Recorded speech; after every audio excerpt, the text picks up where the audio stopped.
Hey everybody, it's GauntletX, and welcome back to another Alchemy Premier Draft of Outlaws of Thunder Junction, where we've taken one of these spiciest sets ever printed, and ever put onto Arena, and made it even spicier. We've thrown another rare in every pack, potentially, with Alchemy cards as well. So as you can see, this is 3 rares and 6 uncommons in this pack. So let's check out the new card that I've never seen before. Wagon Wrecker is a 2-mana 2/1 menace. When it deals combat damage to a player, a random non-land card in their hand shoots them for 2 when they cast it. Alright, that is a really good card for an aggro deck, but we've also got Brazen Borrower, which is excellent interaction for any kind of blue-black kind of crime deck, or just blue deck in general. Really good blue-red as well. Blue-red's trying to cast 2 spells in 1 turn. We've got the Blood Hustler for committing a bunch of crimes. We've got the Clear Shot for removal. It's a really sick pack, but let's try out the new alchemy stuff. Let's start with a Wagon Wrecker for some aggressive red nonsense. Now, pack 1, pick 2, we get past aggressive red nonsense to continue in that direction. Impetuous Lootmonger is a card I've played against exactly once, and it was quite good in that game. A 2-mana 2/2 first strike is already a good stat line, but the Heist ability is pretty powerful. It's a little bit stronger than just drawing a card. So this is like a 2-mana 2/2 first strike. When it enters the battlefield, it's discard a card and then draw a card of your choice out of 3 random cards from your opponent's deck. So really flexible card draw. And when you cast that spell that you've heisted out of your opponent's deck, you also get to create a treasure token and ramp up a little. So just really strong card. A big fan of the Lootmonger, and I think it's a great way to follow up the Wagon Wrecker. Alternatively, if we want to stay perfectly open and just take the strongest card in the pack, period, that would be Buried in the Garden. Just completely give up on Wagon Wrecker and just go for something with green and white at the core, because this is removal and mana fixing and mana ramp all in one. It's an excellent card to keep your eye on, but that's not what I'm doing today. I'm playing with alchemy cards, and we've got 2 really aggressive red cards in a row. That is a direction to go. Pick number 3, we have a Desperate Bloodseeker, one of the best black commons, because it can commit a crime or it can fill your own graveyard. It's just really flexible. It does a lot of what the black archetypes want to do. I don't think any of the red cards are great. Lackey's fine filler and Roadrunner's fine filler. The Roadrunner would be more exciting here for just being hyper aggro with Lootmonger and Wagon Wrecker. Just start with a bunch of really aggressive 2-drops. I might do that here. Not something I would basically ever do when I'm trying to be pure competitive, because I do think red is the worst color in the format, but Alchemy might have changed that a bit.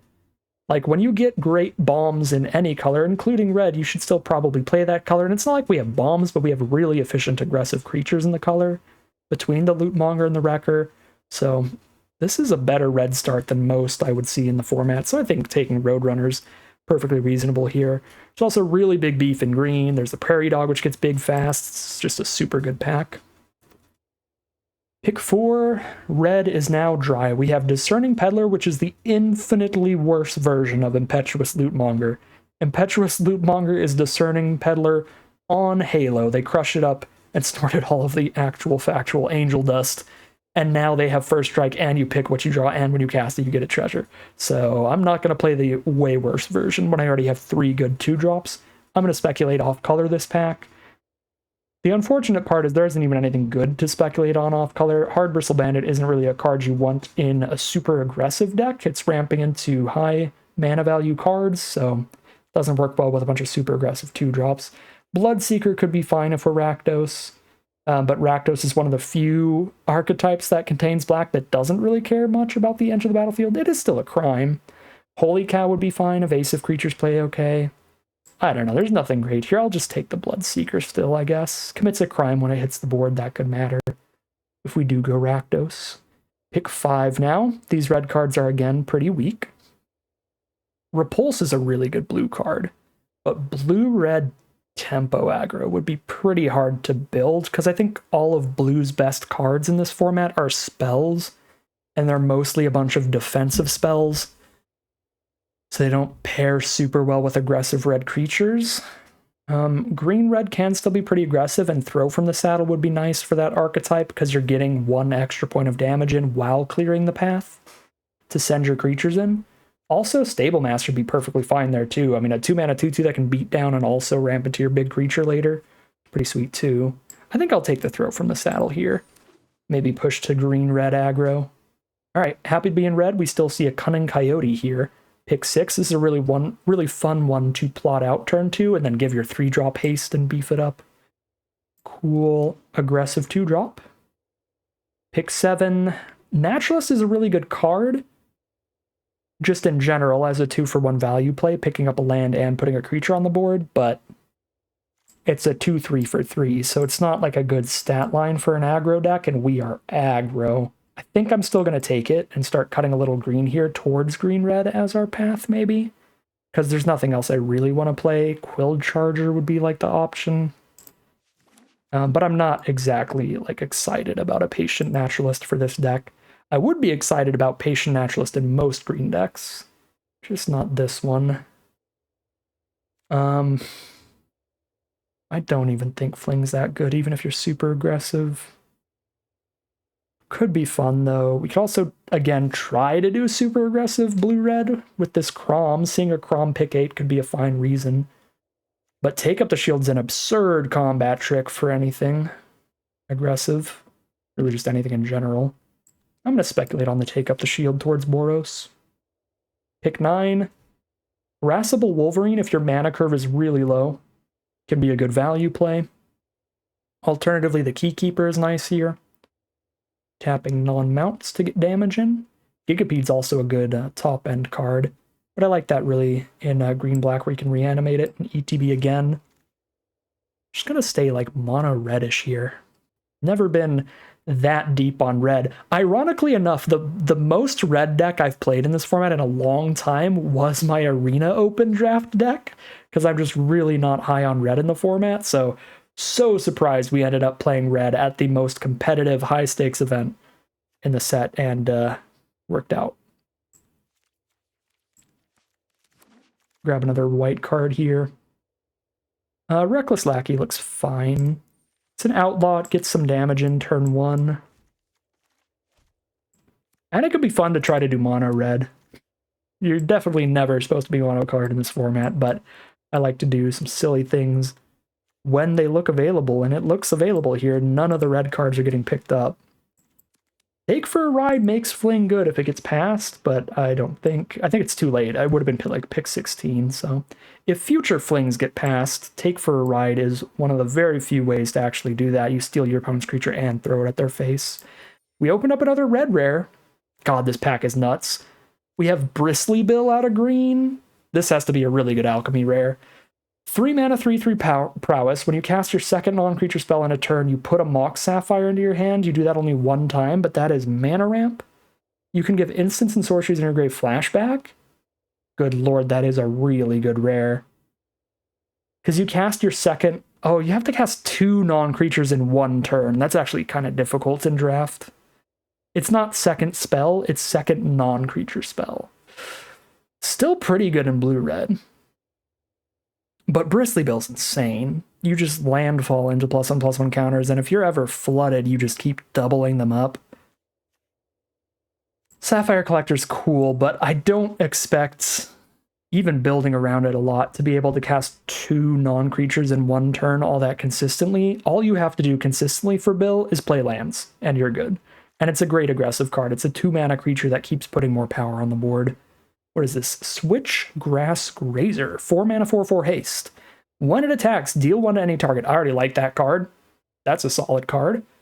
If you saddle it up and it's saddled for only 1, then the creatures that you're targeting perpetually can't block, and damage isn't removed from them. So if you saddle this up, you permanently shut off a creature's ability to block. Even if it dies and goes to the graveyard and then your opponent picks it up and recasts it, it still can't block. Perpetually is stupid. I'm going to try that out. That's another fun, aggressive alchemy card. I'm just going to play alchemy mono red in draft instead of in constructed alchemy stuff. Okay, I don't like Trick Shot. This is just so much mana. So we take another green card, take the Intrepid Stable Master. It can double ramp into the Switchgrass Grazer. So even if we miss a land drop and we still have 2 lands out on turn 3, this can give us the mana to cast the Grazers. That's cute. If we open up the 6 mana Red Horse, from the main set, that's a really good card to ramp into with this. Anytime you have a really high mana value mount, the Stable Master kind of goes pretty wild, so I'll take the Stable Master here. I think Bristly Bill has kind of, got us pretty committed on green as the kind of splashy secondary color. We're mostly mono red here still, but we're definitely going to play a little green towards Bristly Bill. Pick 4, I mean, if I really want to play mono red constructed in draft, Slickshot Show Off is in every mono red deck in every format now, but it's hard to get enough good non-creature spells in draft in this format, so it's not actually that good. I think Scorching Shot's just way better, especially when we're super low on removal right now. We have 1 removal spell. Let's just grab the Scorching Shot. It's super easy to cast for us. We're so deep into red. Pick 5, we get another one of these Switchgrass Grazers. It's a fun finisher for this kind of deck. Shut off blockers forever. Perpetually. Pick 6, some main deckable artifact or enchantment removal. Or a quick draw. Pretty mediocre combat trick, but it gives us another random non-creature. If we wheel that Prowess card, this might be okay. I have so many good 2-drops. I'm just not going to have room for the mediocre green one. So I'll take Quick Draw. Now we take Quilled Charger. If nothing else, we ramp into it off of the, the Stable Master? Actually, no, Bucolic Ranch is a card I have started getting slightly impressed by, because even if you don't have a lot of mounts in your deck, if you ever flood out, you can use this to scry every single turn. For 3 mana, you can look at the top, and you can put it back on top or on the bottom, whether you want it or not. So it's a scry engine in the late game in literally any deck. And here, sometimes it does randomly draw a card like a Grazer, if we're lucky. Thunder Salvo is pretty mediocre, but I think we're not splashing red. It would take a lot to convince me to go white instead of green because of the Bristly Bill. And again, our secondary color is really just a splash here. Pick 9, Quilled Charger works well with Bucolic Ranch and Intrepid Stable Master, so that looks fine. How many Outlaws do we have towards Outlaw's Fury, though? If you get a really wide board state, that's a lot of damage. 1 Mercenary, 2 Rogues. Not enough, actually. We just take the mount. We have 3 Outlaws right now. That's kind of crazy. Used to having a lot more, so yeah, just take that Quilled Charger. Rambling Possum is another mount towards the Bucolic Ranch, Stable Master combos. Although a 3-mana mount doesn't really work with Stable Master mana ramp, because if it only costs 3 mana, 2 lands and a 1-mana tapper already gets to it, so it's whatever. I'll take the Trick Shot over Form a Posse. It'll probably get cut, but slightly less likely to get cut than the Trick Shot. Deadeye Duelist can finish off your opponent if they stabilize, but really like just trying to go super curve out with this deck. Again, I have so many 2-drops, I don't know what we're cutting for those duelists in this deck. Come on, get in the sideboard. Try to drag you over there. Get it. All right, and this is why we chose green as the secondary color. We knew that in Pack 3 we were going to open up one of the most busted mythics in the format, Railway Brawler. Even if you're not deep into green, you can plot this, and it only requires a single green mana to do that. A green and 3. So even without hitting double green, you can still cast this card. And then, yeah, every creature you play is stupidly big. Instead of a 2-mana 2/2, you now have 2-mana 4/4s. Instead of 4-mana 4/4s haste, you have 4-mana 8/8s with haste. Railway Brawler, so dumb. So dumb. One of the biggest bombs in the format, and it is a slam dunk instant inclusion to this deck. I don't think I'm going to take Fling particularly highly. Even with 1 copy of Take for a Ride, I think I'll just be okay with running a Fling if it gets passed back to me. I don't really want to take it this early over like a Snakeskin Veil, which is really good when you have powerful creatures to protect, and we certainly do now that we have Bristly Bill and Railway Brawler. Being able to stop either of those from getting removed is a huge game, but stopping any of your creatures from getting removed when you're an aggressive deck against something more controlling can be enough to win the game. Like if your opponent has to tap out on turn 4 for a 4-mana like exile removal spell, and for 1 mana you're like, that doesn't resolve and my creature's slightly bigger, can be completely game changing. So I really like Snakeskin Veil here. I think it's excellent for this deck. Speaking of cards that are excellent for this deck, Prickly Pear gets multiple creatures on the board, and the Mercenary Tokens ability makes it so you can attack into tougher blockers. Your board state could get walled off by a 2-3 if you're just playing a bunch of 2-mana 2/2s like we are. All of a sudden, if we also have a Mercenary, we can still attack into 3 toughness blockers, and that is pretty helpful. Pick 4, another Snakeskin Veil. I would be fine running 2 of these. I like that a little better than Return the Favor. I tried to play this one time. It did some pretty cute things, but it was still kind of narrow. Ended up stuck in her hand sometimes. And then Pyromancers and Duelists, they just are competing with better cards at their mana costs, so they won't make the cut. Pick 5. I do like a Prickly Pear into Hellspur Brute, but outside of the Prickly Pear combo here, we don't have an insane amount of Outlaws still. 1, 2, 3, 4, 5, 6. 6 Outlaws now? Yeah. I think I would rather take Derailment here. It's just a way better version of Thunder Salvo. We get to cut that. Or Trick Shot. It's a way better version of Trick Shot. I'm going to take that. Solid, cheap removal. Okay. I don't think we're playing any of these cards, but the Mine Raider is the closest. 3/2 Trample, get a treasure if we have an Outlaw. Okay, again, random Bucolic Ranch does make Gila Courser a bit better. And even in general, I think it's a bit better than like an Irascible Wolverine, because if we saddle it up and attack with it, the card that we exile off of this, we can play until the end of our next turn. So if it's too expensive for us to play the turn we attack with this, we can still cast that card next turn, which is nice. And obviously, if it manages to attack in multiple times, which doesn't happen often, but if it does, we can draw multiple cards off of it, which is real dumb. Take another Prickly Pear here. I think Full Steam Ahead's just a little too expensive. And I really like how Prickly Pear synergizes with Saddle 1 cards. So Prickly Pear is really good with our Courser that we just took, but also our double Switchgrass Grazer. It's going to make those really easy to saddle. I am not playing a Pulverizer. We don't want that high of a mana curve. I will play the Fling that came back to us. Probably. Maybe. Yeah, I mean, we could throw 4 damage at our opponent's face to end things. Nothing else. I don't think I'm going to play it if I end up cutting the Take for a Ride, but if we play both, that'll be a fun combo to try to assemble. If we get to draw both together, we can be like, yay, we did it. Both of those cards individually are not the greatest, but if we're super lucky and we combine their forces together, we can go wild. I don't want tap lands in this deck, even though I do like that I can shoot my opponent when I play a land off that. I'd play a green-red tap land, but I wouldn't play an off-color desert. I don't want to shoot my opponent that badly to play off-curve to do it. To not be able to play a 3-drop because one of my lands enters tap. Alright. 48 cards, and this deck looks wild. Let's cut our least efficient non-creature spells. That would be 5 mana removal, 2 mana, 2 damage removal. We have to like double spell for this to be any good.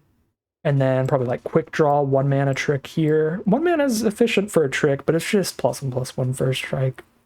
It's fine, but I think all of our other non-creatures are better. Maybe that's a little better than Fling, but Fling is cuter, so we might play around with that.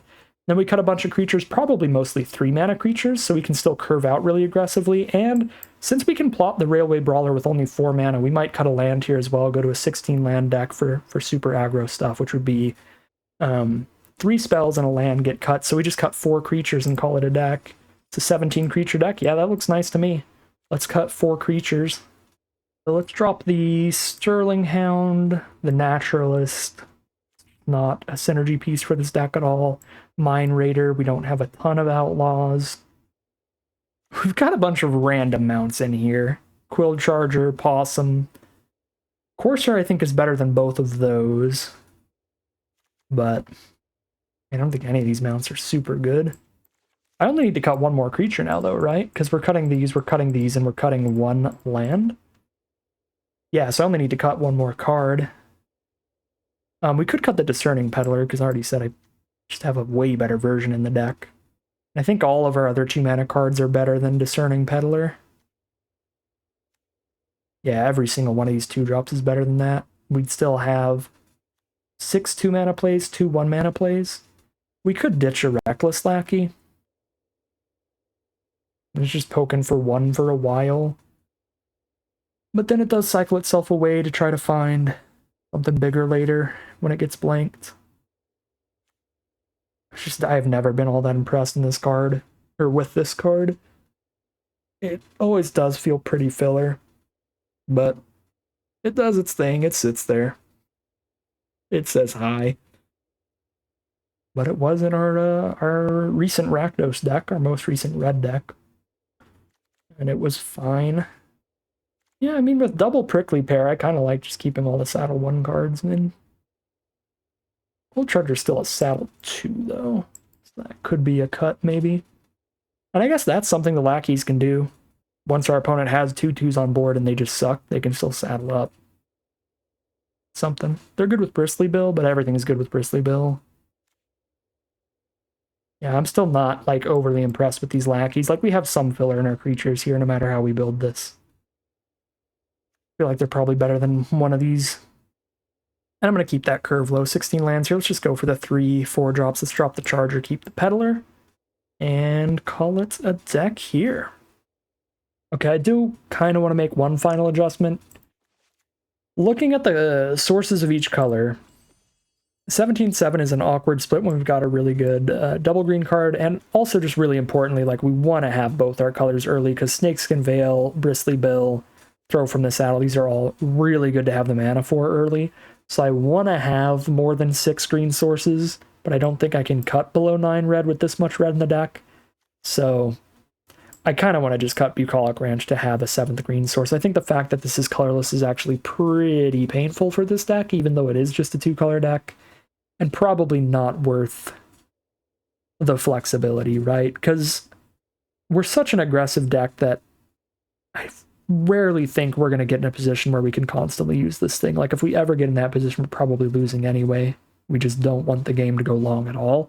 So I don't think we have the opportunities to really get the value out of this later, regardless. And even if we do, we're like still on like 3 mounts, right? I guess 4.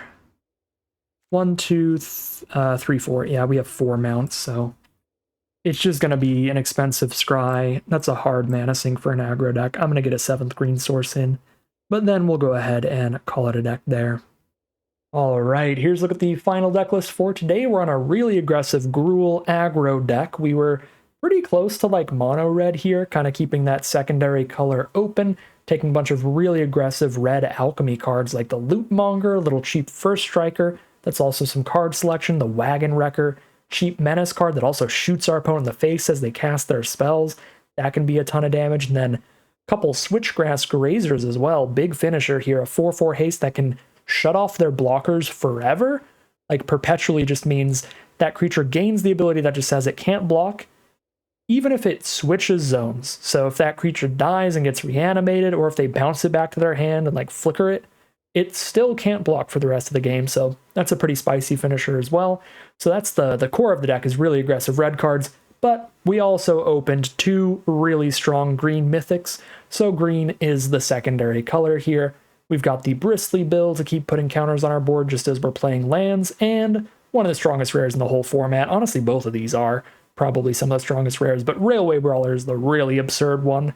If we get this on board, all of our creatures hit the board with double their power. They get +1/+1 counter for their total power. So a 4/4 with haste is now an 8/8 with haste. A 3/3 is now a 3 mana 6/6, and so on. Railway Brawler, super, super impossible to beat if you don't kill it pretty much immediately. So really nice, really aggressive red deck with some super powerhouse green cards on the side. Looks like a great place to be, a nice aggro build. We'll see how it all plays out for us as we head into the gameplay. All right, well, here's a pretty nasty start. We have Lootmonger into Bill to start the game off here. We want to wait on Bill till turn 3 because it's pretty much always best to get immediate landfall value off of Bill. So even if they can instantly shoot Bill, they can't respond to you playing a land. So if you cast Bill and they let it hit the board, you get to play 1 land before they can cast even instant speed removal. So that's really nice. So let's drop the loot monger here. The one issue with the loot monger, the one way that maybe the common could be better in a very specific scenario is a scenario like this, where the loot monger can't draw a land. It heists a non-land from our opponent's library. So if we don't hit the land here, we're not going to have a great bill next turn. We do have a Dance of the Tumbleweeds, so if we hit 3 mana, we have sort of a land. But I think the way our deck is in general, a Take Up the Shield is going to be really nice here. We do have 2 other creatures in hand still. I'm going to take the Take Up the Shield, I think. Because if we get to use this as a combat trick at any point, then that's going to spit out a treasure with Loot Monger, if they don't kill the Loot Monger before that. And then we can use that treasure to play the 1 4-mana spell in the hand. Alright, this is insane. Having the Snakeskin Veil to go with Bill as well is pretty nasty, since we hit specifically a forest. They don't get to try to kill Bill until this land's already on board, in which case if they try to kill Bill, I Snakeskin Veil. And Quentin Tarantino gets to cry about it. So we send 3 damage in and they're down to 17. We pass the turn. Holy cow is the play. Scry and gain a life. Gain 2 life, actually.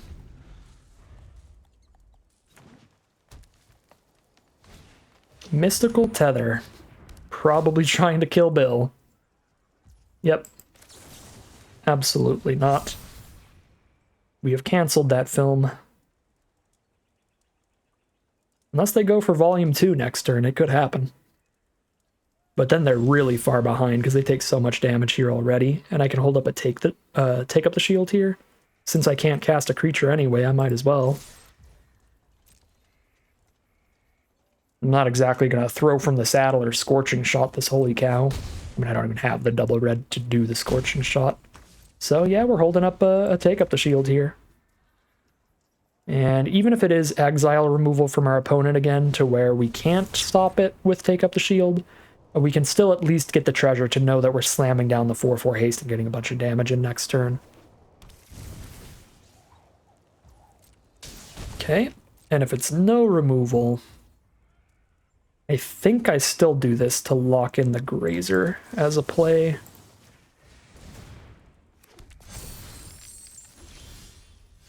Yeah, and we just go big. Get in there, team.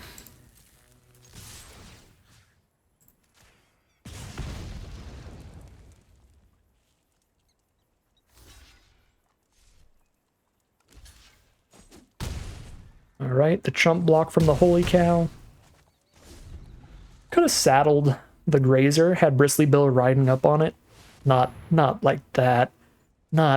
We could have had Bristly Bill riding the horse that is Switchgrass Grazer so that we shut off their block. But I would prefer they just be in a position where they have to chump block, which is what they did, so it played out fine for us. But if they did have a 1 green mana trick, specifically like Snakeskin Veil, they could throw a trick and the cow at the Bill to kill him. But I think that would have still been fine for us, so worked out fine. We had a great aggressive start. Our opponent didn't have enough removal and creatures, especially because of our Snakeskin Veil, and we start things off 1-0 as we head into Game 2. Alright, here we are on the play for Game 2. I love being on the play. Let's just keep the hand. We do have a Stable Master for the Switchgrass Grazer, turn 3, even if we don't top deck a land. That might be worth not playing the haste damage here. But we also could discard a card to draw a card towards a land here.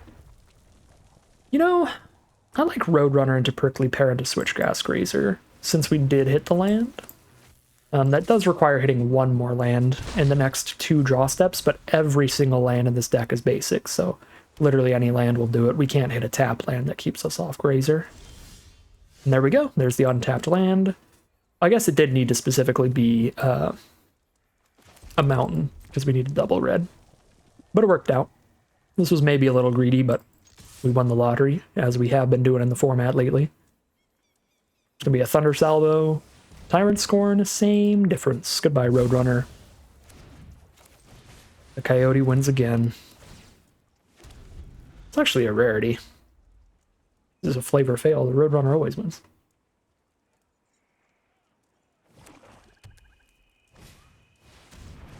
Vault Plunderer.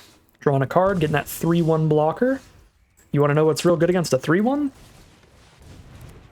Something that does 1 damage when it attacks. Goodbye forever. Would it have been worth the saddle? I would hit them for 1 less damage, but I would perpetually give that the ability to just not be able to block. So if they do have Graveyard Recursion here, we can ruin it. Like if they Mourner's Surprise, pick it up and make a 1-1, then recast it. It still can't block. I don't know. Maybe that would have been worth it. I think that's a pretty corner case, though. So just getting 1 more damage in is super fine. I don't think I'm putting any counters onto a Mercenary, because that can just throw its damage elsewhere anyway. I'm just going to slam dunk so much nonsense on this board. There's no reason to saddle if they don't have a creature, right? Yeah, because even if they have a flash blocker, they'll play it after this ability triggers, so it doesn't matter. Let's play around instant speed removal and actually just attack with the Mercenary instead of +1/+0ing something. Repulse it is. If I +1/+0'd like Prickly Pear and then they had like -3/-3 to the pair or something, then it would have been worse to have used +1/+0 instead of attacking. Either way, we stay super aggressive against some slower decks and just steamroll our way into some real fast victories as we head into Game 3. Here we are for Game 3. This is our weakest hand so far, but it still looks pretty good. The Peddler can still do a bit of hunting, trying to find a 2 or 3 mana creature so that we can curve out here.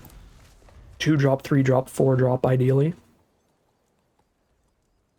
If we hit a 2-mana creature to play on turn 3, that's still pretty good, because we can play a 2-mana creature and hold up a Snakeskin Veil. Now I could Stable Master into the Grazer, but if they have cheap removal to kill Stable Master, then I can't do that anyway. I guess the hand's good enough. I don't really care what I draw, so I might as well try. And if they kill Stable Master, so what? We still go 2-drop turn 3, Grazer turn 4, and now they don't have good removal? Yeah, that was actually fine. Right, if we get them to blow removal, that could be -4/-4. Yeah, that's going to be -4/-4 removal, so got rid of their Grazer killer. And we are fine. I think it would be really unlikely that I want to Snakeskin Veil this Peddler. So I don't think it matters that I'm holding a green up here. I don't think I discard anything, though, either, right? Because I want the Mountain into Grazer next turn, Grazer the turn after. And if I hit a 5th land, then being able to play a Grazer on turn 5 with a Snakeskin Veil will be really good. I guess Derailment's the only thing I don't know if I'm going to want, but if they play a really good blocker... Well, if they play a really good blocker, I can shut it off with Grazer. Yeah, this is kind of weird, but I'm going to discard Derailment. Okay, and that locks in a turn 5 Grazer plus Snakeskin Veil turn. Heist my library. Okay, so they draw 1 card out of 3 at random. Unfortunately, we have 2 bombs in there. So 2 out of about 20 non-lands. But they're looking at 3 cards. They're probably at like a 1 in 3 of hitting a bomb. Okay, luckily they didn't. That's still really good, because now they heist another one of our cards. They just discard Mana Drain? I guess they don't have double blue. Yeah. One of the best cards ever printed. Okay, I think this is good enough to do here.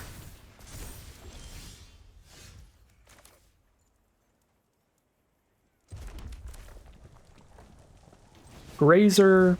I can make it so Lootmonger can never block, or I can hit them for 7. It's 3 less damage. No, it's 4 less damage to saddle here. So I think it's worth not saddling. We hit for 8, actually, because they just don't have good blocks.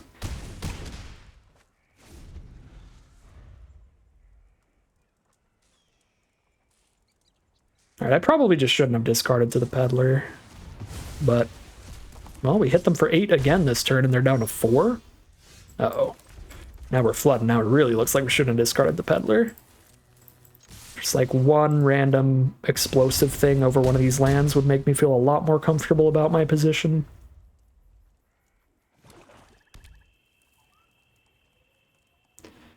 If they hit our railway brawler, they cast it, and then we still kill them? No, we don't kill them, we force a chump. We need to stop flooding, though.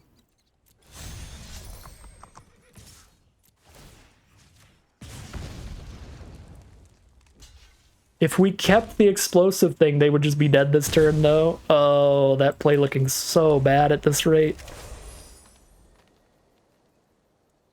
If they don't have another blocker or removal, they're still dead. If they just have removal, they go down to 1. They still get hit by Peddler.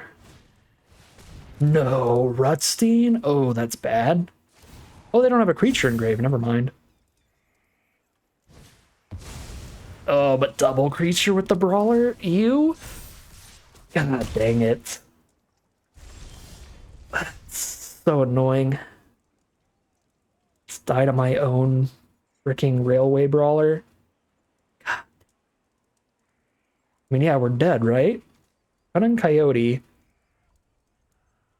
Buffs a Peddler to 4 power.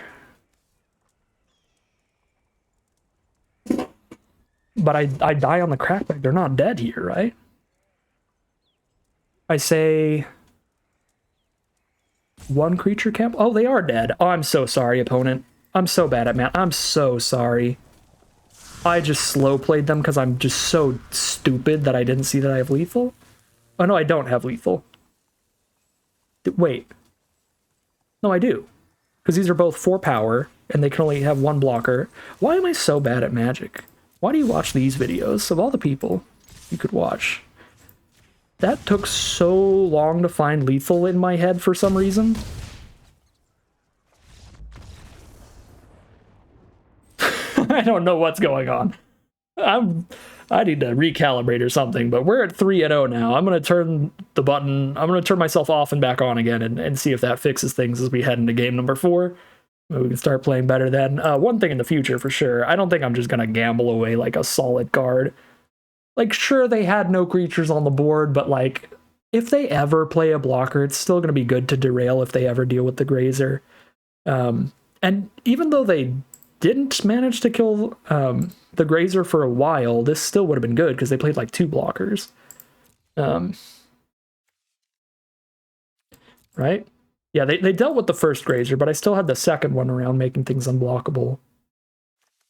Yeah, no, we absolutely should have kept that explosive derailment. That was like the big punt of the game. Luckily, the top deck Coyote being exact lethal was so nice for us. But I guess that makes up for our opponent hitting the literal best card in our deck off the Heist. But they did Heist twice, so the odds were solid there. Anyways, let's just get into game 4 and hope the recalibration works well and we start playing a little better. Not that it matters, our deck has been so good that we are just steamrolling. We are undefeated heading into round number 4. All right, game 4, we go 1 drop, 2 drop, 3 drop, hold up a Snakeskin Veil if we draw any bombs. Honestly, with how these last games have been playing, I would count our uncommon horses as bombs. So I actually think we're on like a 4-bomb deck. Bristly Bill, Railway Brawler, and both of those uncommon horse things, I think those are all bombs that are super great to protect with Veil. The horses have been unreasonably good. I am super pumped about those cards.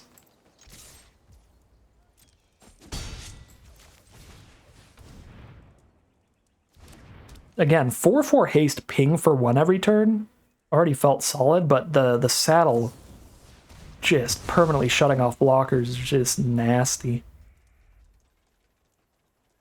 Stable Master has been really good in this deck, even though we don't need the mana ramp at all, just because it's pulling out the Desert's Dues early, so they don't have Desert's Dues to kill horses later, if that matters. Uh-oh.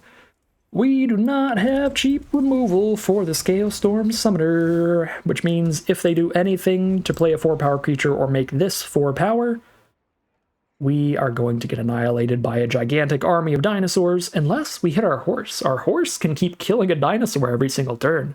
Yet another reason that card's incredible. Let's go Alchemy uncommons. Come on, top deck.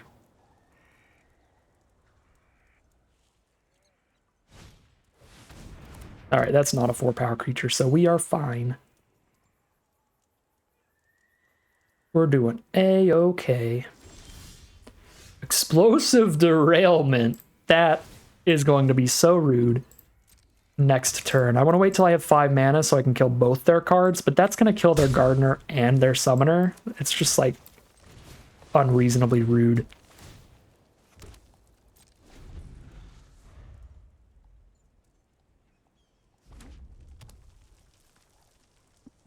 That was a good turn to show the value of the mercenary tokens on the prickly pears, getting us to attack into 3-power creatures with 2 power creatures of our own.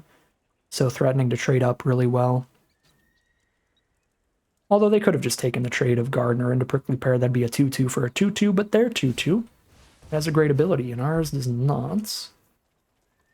With no bombs in the hand right now, I feel like we Snakeskin Veil to prevent a good Scalestorm Summoner attack here. Because otherwise it's like a free attack to make a 3-1. But now if they don't have another combat trick or removal spell, they attack in and trade into a 3-3 with the Summoner. They get a 3-1 out of it, but they will lose the Summoner. If our prickly pear is no longer on board, then all we could hope to do is trump here. But now we're threatening to actually kill that. Because I have the derailment to kill it next turn anyway, it is probably safest to just take this, because it feels unlikely they would still want to send it in without another trick. Right, it's probably not instant speed removal, or they would have just like killed pear in response to the veil, but it'd just be a combat trick here to win. Yeah, I think we just don't block and then we derail it. However, then the combat trick might be able to save Summoner next turn, but then we get that out of the way and we know exactly what the trick is. I don't know. Maybe the block is fine. I could just see like double blocking and then they have like the +1/+1 lifelink indestructible, and that's super nasty. All right, now they tapped out of any combat tricks. For a single white or blue, there's nothing. There's a -4/-0 draw card, but that doesn't do anything against derailment. What is this? Put a +1/+1 counter on each creature token you control and they gain trample. Jesus Christ.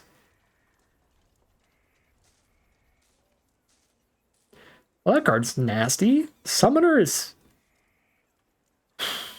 still better, though. Well, if we kill the Salvager and the 3/3, they don't have any ways to make a 4-power creature right now. This is so threatening over time. Even if we kill like the Golem and the Summoner, this one dino is going to get really big. Takes a long time to do it though, whereas Summoner just spits out like a 3/1 every single turn. That's a lot quicker. I mean, whatever we do here could be bad, but this starts so low toughness, it's going to take a while before it's big enough to matter, even with a Salvager counter every single turn, so I don't know if this is right, but I am still going to go Summoner and the 3/3 here. Let them keep using Salvager for counters onto the Dino token.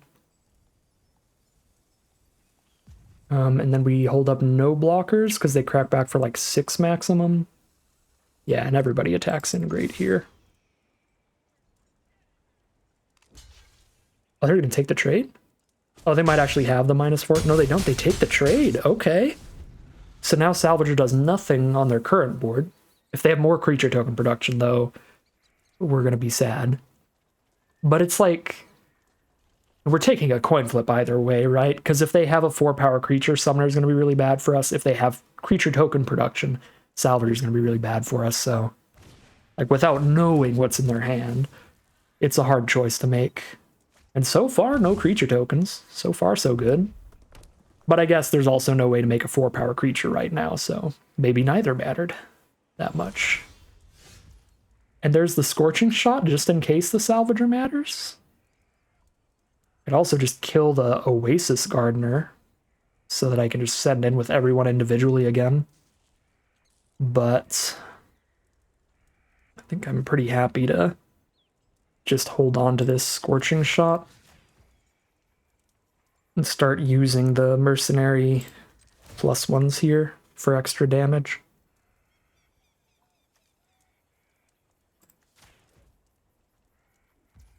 Yeah, I think this is fine. Save Scorching Shot for something really bad. The only issue with this is that because the Salvager is not summoning sick anymore, if they top deck any token production, they can immediately make it bigger with the 2-mana ability. So it's not, this is a sorcery speed thing, so I can't like kill it in response to them making tokens. Ooh, yeah, that card's really good. They get to look at 6 of our cards at random and take the 2 best ones. Heisting is like an ability that would be just okay in some formats. I feel like Heist is just absurdly good in this set because of the amount of just absolute haymakers. Like, we might just get Railway Brawlered again. Like, our opponents are going to cast our Railway Brawler more than we have. We haven't cast it once. And I feel like we might be about to see it a second time. Our horse would also be horrendously bad for us, and we have 2 copies of that. They would just run it out and kill a mercenary every turn. Yeah, this is not good. Our deck is too good. Why did I draft good cards? They also get so much life gain here. They drain us for 2 every time. This is bad. This is bad. What is it going to be? It is the horse. No. Oh, shoot. Well, I can kill the horse, but I can't kill the other card. Okay, thank God. It's a horse and a courser. The courser is still good, but I can block it after it attacks once, so they only draw 1 card off of it. But yeah, I mean, the horse is a nightmare. It swings in once and it's already got really good value. Killing one of our mercenaries. Well, now the lackey doesn't matter much, so I might cycle it away. Right, like I still have 1 mercenary token, so I can keep sending in a 2-power first striker. I kind of think I need to draw something really good now, though, to flip this game around. Because if it's just Scorching Shot the Grazer and then hold up a 1-2 and a 1-1 to double block Courser, it's just not going to end super well. Because I can't even sack this when I do that block because we need to kill the Courser. So I have to double block and not draw a card from Lackey at that point, and then they still have 2 creatures, and we're only at 5 life. Yeah, we need to hit gas. We need to draw perfectly, so let's dig. For great cards. Wagon Wrecker is just like a fair trade. Basically just kept the Lackey around. It's about as impactful as Lackey. I guess this way we can trade 1 creature into the Courser, so that's a little better, come to think of it. So we definitely cast all of this. We're going to Scorching Shot the Grazer so they can't kill the mercenary. We're going to play a Wagon Wrecker to trade into the Courser, and we're going to play a Possum so we still have a threat around after all of that. And now we're stable, but they're winning top deck war because they get an extra draw. They get to draw off of the Courser.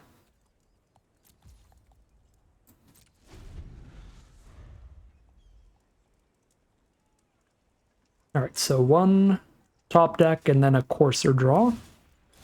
Here comes the Courser draw. I could trade the Possum here instead. Oh my god, the Courser draws Skulldugger? You gotta be kidding me. Just kills our Wagon Wrecker? I guess that's as good as any other removal spell off the top, but that's still so nasty. Because now we have to do this so that they can't just make this a 5-3 and this a 2-2. So they actually get to kill whichever one of these they want. I mean, they kill both, right? Like, because if I single blocked like this, they could just Skullduggery, kill the Possum, win the fight, keep the Courser. But also, if they Skullduggery 3 blocks, then they could also still just -1/-1 the Wrecker and have this trade. So we just double block. Oh, that's actually so bad for us, though, right? Because that means they can kill both of these without casting the Skullduggery, and then they can Skullduggery the Mercenary and wipe our whole board. What if I do it this way, though? If I do it this way, that's our only good block? No, that still wipes our whole board. Because they can now kill both of these without casting Skullduggery, and then Skullduggery the last creature. Wow, okay, no, that's actually so good here. That is better than just top deck removal. Because if it was top deck removal, I 1-for-1 trade, then they remove a possum. And I still have one creature left, but I can't do that anymore. Yeah, alright, well, that's really the only choice. If I don't block at all, we literally die. We take 5.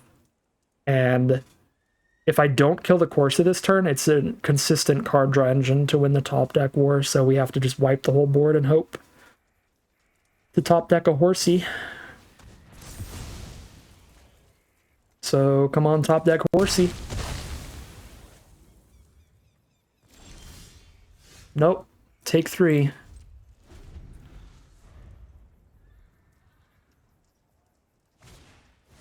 There's a Raven, too. Oh, Lord. Top deck Horsey isn't even enough anymore. We're just dead on board. And we only hit lands. Well, unfortunately, our opponent hits us with the fitting name, and we get demolished. As we are now 4-1, heading into game 5. All right, here we are for game number 5. I got my numbers mixed up. We are 3-1 heading into game 5. I said the right game number. I didn't say the right number of wins. We played 4 games total. But we won 3 and we lost 1. We didn't win 4 of them.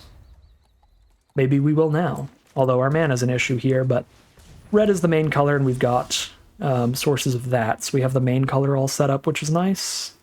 Could Scorching Shot the Arinx immediately, but I could also just go big damage here, which I'm fine with. Save the Scorching Shot for a better threat later. That's what I think I'm going to do here. Roadrunner for Arinx is a fine trade too, which they might take, because we have a Menacer that's going to start shooting them for an extra 2 damage when they cast spells.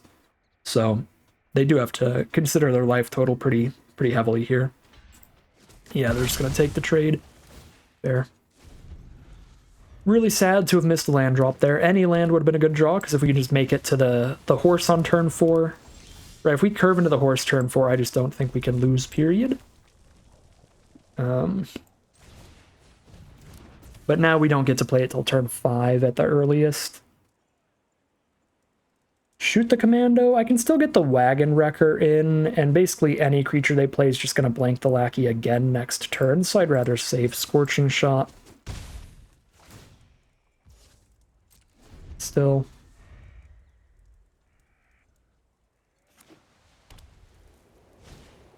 Alright, that's a way better card to kill. We cannot let them have lifelink on board here. That's the horse mana. I guess we can let them have lifelink if it can't block anyway. Shut off its ability to block perpetually by saddling up the Lackey. Yeah, they gain like 2 life a turn if they saddle it up.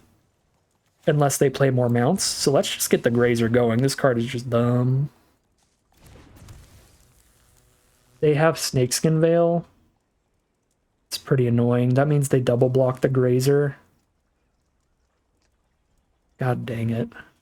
Unless they're playing in full control mode, the only 1 green mana instant they can have is Snakeskin Veil, where they respond by giving this hexproof when I try to shut off its ability to block, then they get to double block Grazer. And I only kill 1 of their 2 creatures. That is really annoying.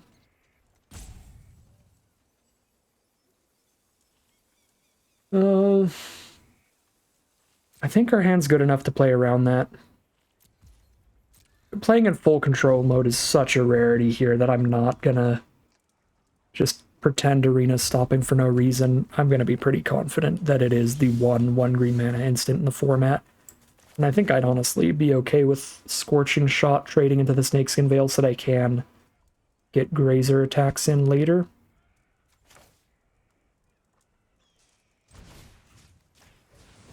Just get that out of the way when we're not in the middle of combat, because if they Snakeskin Veil mid-combat, it's going to be devastating. Yeah, this is infinitely better than things would have been for us if I had tried to Grazer last turn. could still try to shut off the commando's ability to block, but then they could have a second Snakeskin Veil. You know what, if they have double Veil, like... Oh wait, no, I can't. I didn't saddle. Never mind. I would have needed to saddle to do that. I should have saddled and tried to get past the commando there. We bounce off, they gain 2, take 2. Okay, I guess it doesn't really do anything, right? They stay at the same life total, I just make it so they take 2 when they cast their next spell. I think it was fine to not attack. Okay, not a great draw. I guess Lackey, hold up Snakeskin Veil is fine. And then if we don't need to Snakeskin Veil, the ability to play a Bristly Bill and a land post-combat's kind of sweet. So, like, I get to saddle. And I have Snakeskin Veil up. Something weird happens. So we just say that the lifelinker can't block forever. And then I guess they get a good double block on the Grazer, but then Griff can't block for the rest of the game. Nothing blocks the Wrecker. And I could, if they have absolutely nothing, Snakeskin Veil to eat both of those without losing a creature. I think I'm going to sack Lackey no matter what happens here. So I'm just going to sack it right now in case we hit something else that matters. That would be like a good pre-combat play. Like if we hit Forest, then I could go Bristly Bill, play a Forest, hold up Snakeskin Veil. And that would be so, so good, because then it's already a 5/5 attacking in. We didn't hit Forest, though. So I can't hold up Snakeskin Veil and play Bristly Bill here. So we just hold up Snakeskin Veil. Say Griff can't block forever. Unless they have a second Veil of their own. Disgusting.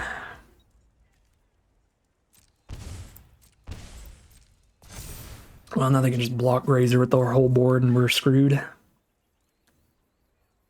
Yep. Double Veil's pretty nasty.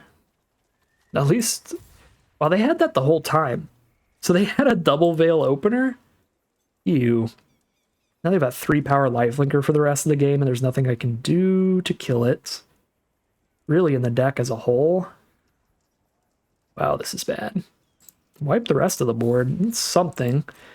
Game's not completely over because we are wiping the rest of the board. And we're still at 20. But yeah, they gain like 3 life every turn. Yeah, I mean, we could... If we hit green sources, we can still get there.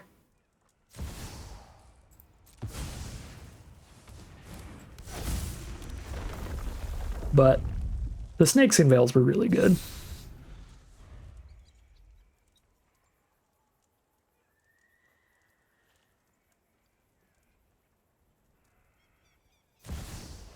No, dude. God dang it. I need another horsey. Well, there's the green source, and we're still menacing in. That is something. A second green source to double the counters could also provide a ton of damage. And this is 6 mana. Not holding up a Snakeskin Veil here, but I don't think they have removal in hand. I could, like, not play the Possum. So that I hold up Snakeskin Veil instead.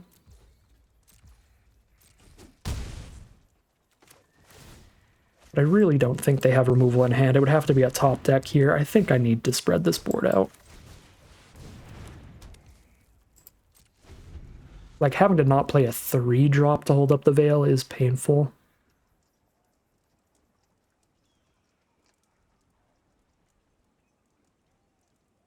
Especially because the 3-drop's big enough so that we actually get, like, some blocks on the Gold Vein Hydrant. No, 4-power Flying Lifelinker?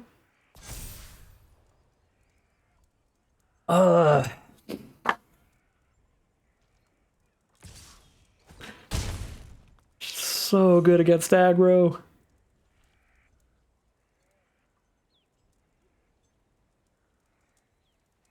Double block the Wagon Wrecker, I guess.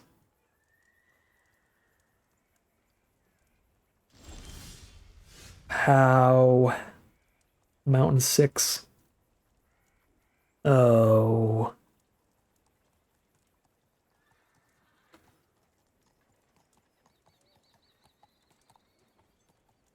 God dang it. Well, can recast a prickly pear. I can't make Wagon Wrecker big enough to kill both of these cards. How big is Possum on the attack? A 4/5? I can block it with a single 5/5, but I can Snakeskin Veil in response. Sure. So pick up the prickly pear.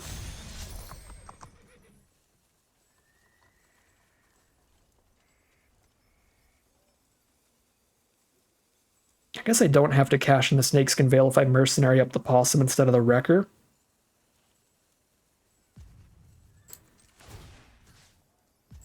But I kind of want to get them with the Snakeskin Veil here on this attack.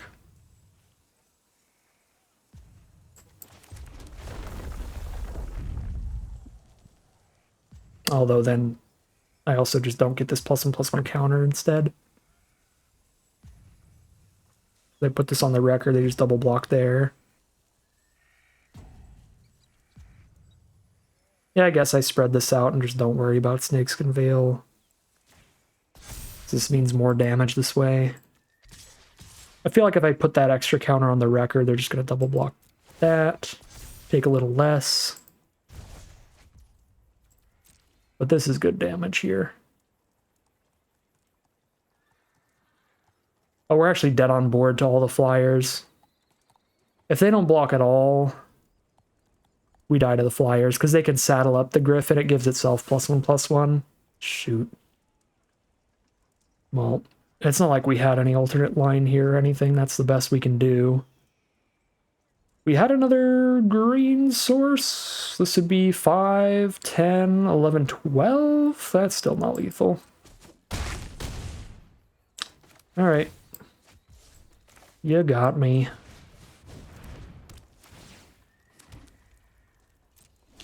We just cannot win if they gain like 20 life like they have this game. Whoa.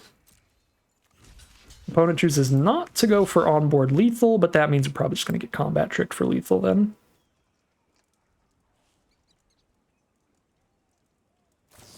Cool, might as well. I guess I technically survive with Snakeskin Veil, but now they're going to gain 10 more life. Just casually gained 30 against the aggro deck. So disappointing.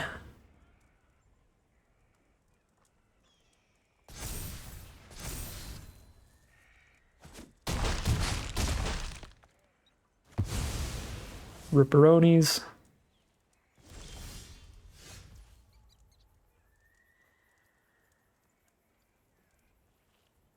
Ripperonis. All right, here we are for game number 6. This is less keepable than our last mono red hand, because now we just play one lackey and then sit here forever. Last time we had like 3 cards to play off of just mono red. Yeah, I mean, Fling does nothing in this opener. Yeah, we got a mulligan this time. Well. Arena says, choices are for fools. This is the life that we're stuck with. I think we just go maximum damage here with a Switchgrass Grazer as the finisher. Max damage and prey. Lackey, plot the Coyote, then haste out a Wolverine. Just giving up on the card draw from Wolverine to hit harder. When this is the curve, I think it's worth it. Green-white again. No!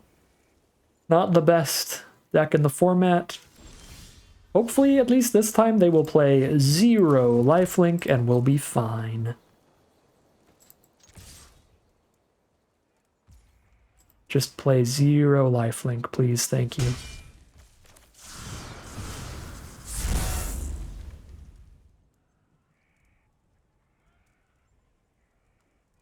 Again, plotting the Coyote, because that's going to hit for 3 extra damage next turn, because the Wolverine will get haste. Ew.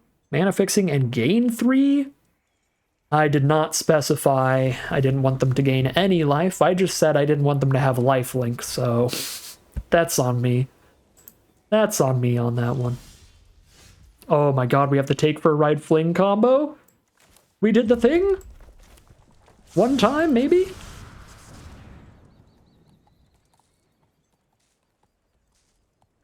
Goodbye, top card of our library. Get exiled forever. Sorry, possum.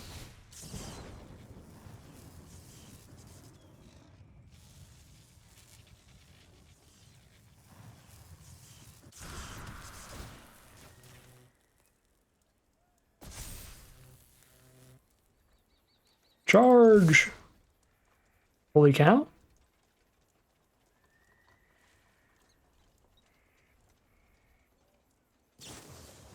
Resolute rejection. Some alchemy nonsense. Well, it's 1-for-1 removal.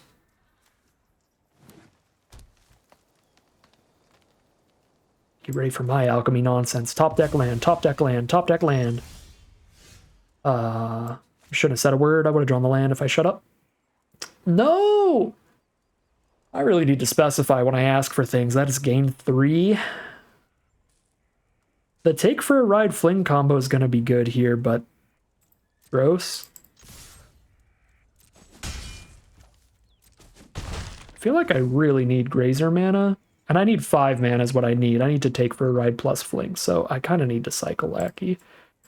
I'm going to do it right now, so if I hit a land, I play it and don't miss my land drop for turn. Beautiful. Swap Lackeys.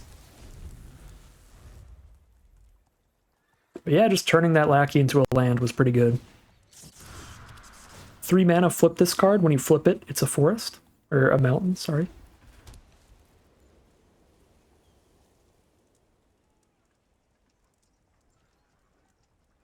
Five mana up. Do I have to play against, like, 2 Veils and take up the shield again? Because that would also really get me. I feel like I don't have to play against Take Up the Shield this game, because I did request no lifelink. But if they have a Snakeskin Veil, that's going to destroy my Take for a Ride plans and my Switchgrass Grazer plans. Literally any play I make is terrible against Snakeskin Veil. I Grazer, saddle it, attack. They Snakeskin Veil, now they have a 5 toughness creature blocking my 4 power attacker. I try to take for a ride, they Snakeskin Veil. And now they just have an even bigger blocker. I guess take for a ride is less bad than Switchgrass Grazer, because I just get 1-for-1. They counter take for a ride. If I Grazer, though, and they Snakeskin Veil, I guess I still just get 1-for-1, right? They just use it to kill Grazer, but it's worse because Grazer gets to do things multiple turns in a row. Yeah, the one thing I don't like about taking for a ride here is that it is going to be doing it, like, before a fling. Or without a fling. Gross. Aven Interrupter. I guess I can still just recast it, but I won't have the fling mana this turn anymore.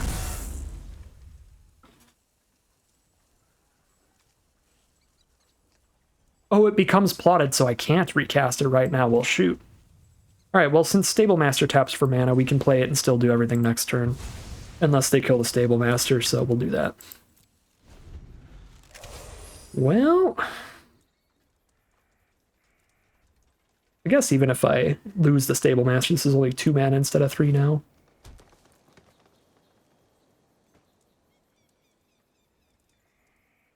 Now I do get to get a nice take for a ride fling combo going. Yeah, and we kill a 4/5. Okay. They have 1 green mana up, though. Show me that Veil. Okay, they don't have the Veil. Let's go. So, do I just fling pre-combat? If I fling pre-combat, I get to send in 4 power worth of creatures. I send in 5 power creatures if I wait till after combat, so let's just send in the 5 power. Fling. Goodbye.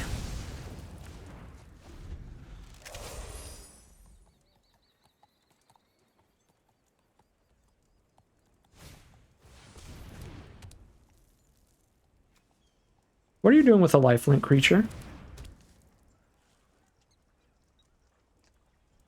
Excuse me?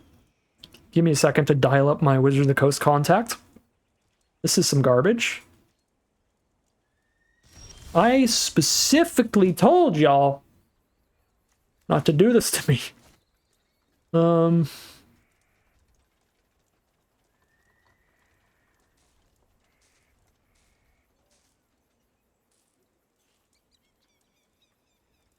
Could sack a lackey and play a grazer. That's the only way to do 2 things here. I think I would rather just play a grazer, so I'm still holding up 2 blockers because I just saddle up the lackey. What is... Did you top deck the thing? Saddle is a sorcery speed ability. You have 1 green mana and something's holding. I'm gonna lose my mind. They just top decked Snake and Veil. That's literally the only 1 green mana instant. No. No, they didn't. Because then I try to shut off the Possum as a blocker, they get to Veil it and then just trade Possum into Grazer. Guess it's not horrendous for me because I still kill the creature. I trade Grazer into a Veil and a Possum. There's no way this is how these games are going. 3-0 into 3-3 is the worst feeling. Don't do it. Okay. I mean, they have the Veil. They're just saving it for something better then.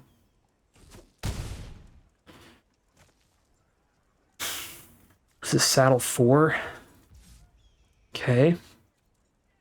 Another Grazer is going to be a really big deal. I actually haven't played enough Alchemy to know. Maybe there is a 1 green mana Alchemy thing.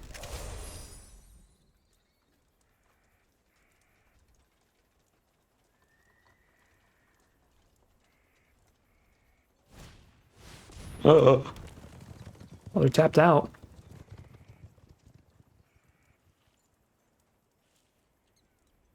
Oh, I tap the Felidar to send that thing in? Let me actually kill the steed?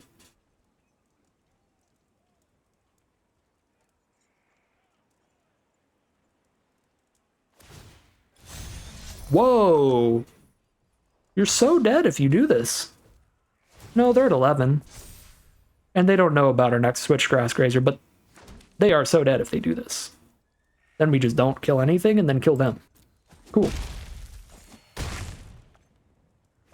1, 2, 3, 4, 5, 6, 7, 8, 9, 10, 11, 12. Yeah. Thank you, Switchgrass Grazer. Very cool. Greatest card ever. Which one is this? This is the face one? Yes. This is the shut off a blocker one. Ka-ching! Switchgrass Grazer gives us the free win in the end. All you gotta do is complain the whole way through, and that's how you turn a 2-loss streak back into some wins. Let's go, baby! We are 3-2. Sorry, we're 4-2.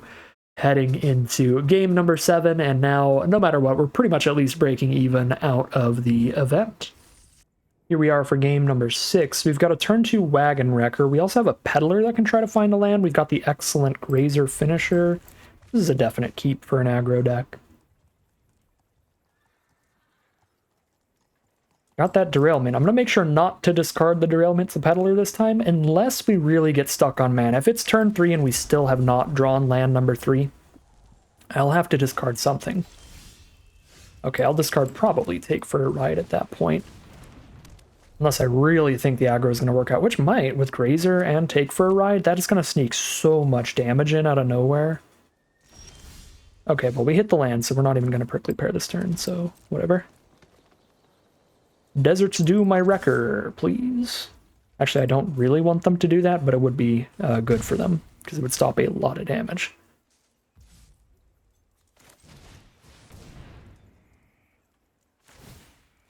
It's the armadillo again.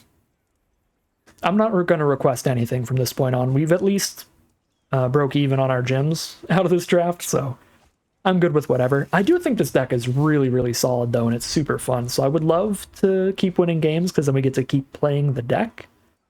It is a little rough that we lose one more game and we're just done with this one. But yeah, I'm gonna stop complaining. It was mostly for humor, I swear. I promise. I wasn't actually mad. So we are stuck off of the second red here. The slight issue, is that worth peddling instead of just like derailing the Rutstein? Probably, right? Because like Rutstein trading to a prickly pear is whatever, and it can't block the wrecker anyway. Yeah.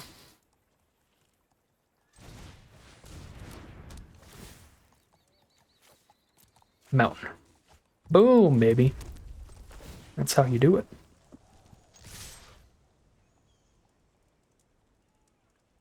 Yeah, like if we derail the Rutstein, we're not getting any more damage in. We're just getting the exact same.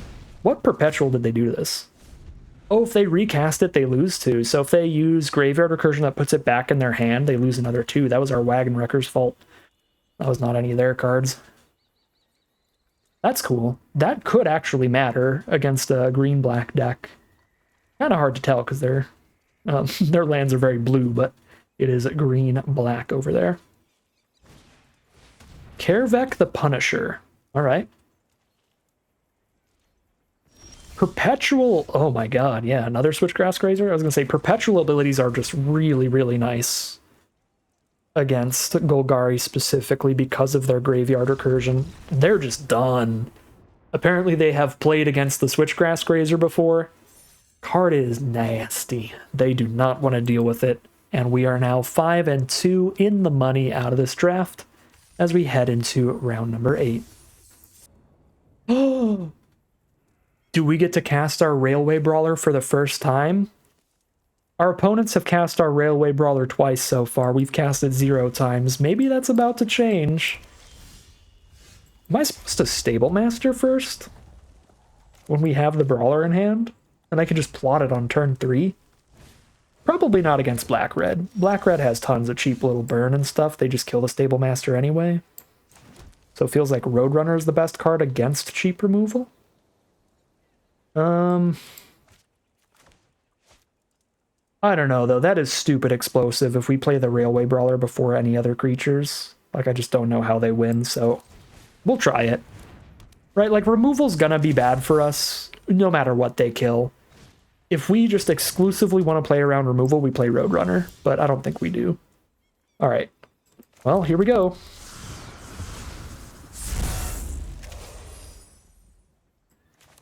They're stuck on 2 mana, too. They still stuck on 2? Uh-oh. That is not good for our opponent. Here comes super silly, stupid fun times. Can I dump my whole hand? I'm 1 mana off from dumping the whole hand. But I can play the Courser and the Roadrunner? Sure. Please tap this. Arena. Thank you. I guess it doesn't matter if I do the 2 mana or the 1 mana. It's fine either way. Big boom. And we get to do Railway Brawler things this time. It might have been better to play Wagon Wrecker instead of the Roadrunner. What on earth is this? Target creature deals damage equal to its power to a creature an opponent controls. So their Death Toucher killed it. If they dealt excess damage, they do some more. Okay, so it just killed it. We've still got insane attacks here. Unblockable Roadrunner. Courser trades into this Death Toucher, which is not fun, so we don't send that in, unless I really want to draw a card. I've got the mana to do everything here. So let's do everything. Unblockable Roadrunner, and then cast both of our creatures. Oh. God dang it. I could have cast both if I used Stable Master, but I just clicked really quick and auto-tapped. And auto-tapper doesn't want to tap the creature, so that we're holding up another blocker, which is fair enough. That's not auto-tapper's fault. I just forgot I'd have to manually tap that one. Probably won't matter, right? Because, yeah, we've got more than enough mana for, like, anything. So here's the Grazer, here's the Lackey, permanently shut off the Death Toucher as a blocker, and this game's pretty over.